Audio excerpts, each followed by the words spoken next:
let us discuss different kinds of contracts. Broadly, contracts can be classified into three categories. One, they could be agreements to agree. Two, they could be transactional contracts. And third, they could be continuous supply of goods or services kind of contracts. In the first category, we have memorandum of understanding, term sheet, expression of interest, and so on. These may be enforceable contracts or may not be enforceable contracts.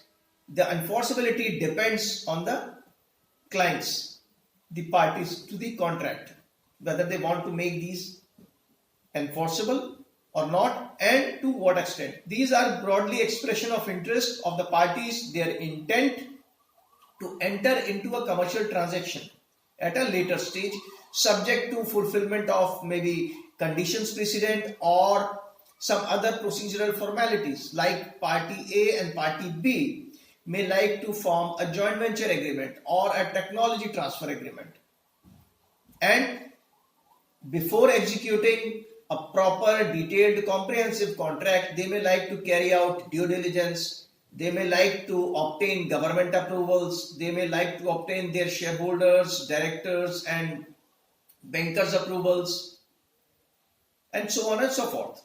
So they buy some time to fulfill these conditions, take these baby steps toward a formal relationship. So these are agreements to agree.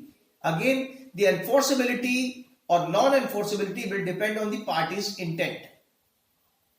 Like in case of MOUs, if no understanding is reached within the specified period and the parties do not execute a definitive agreement at the end of the MOU period, the MOU may fall.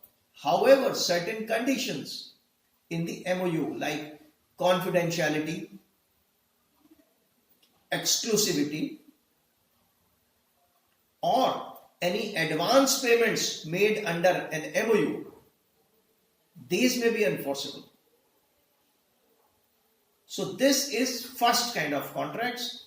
Second kind of contracts are transactional contracts, whereby parties agree to do something like a shareholders agreement, a joint venture agreement, a venture capital investment, and so on and so forth. So the parties take certain actions and commercial relationship is consummated on the closing day. Here the stress is on fulfillment of preconditions so that this commercial relationship can be consummated at the perceived or anticipated closing date. The third kind of contracts are continuous supplies of goods or services. Herein, the emphasis is more on service standards, the timelines, the payment structure, consequences of non-payment, and so on and so forth. So depending on the nature of the contract and the party that you are representing, you have to draft the provisions accordingly, safeguarding your client's interest to the maximum. Thank you.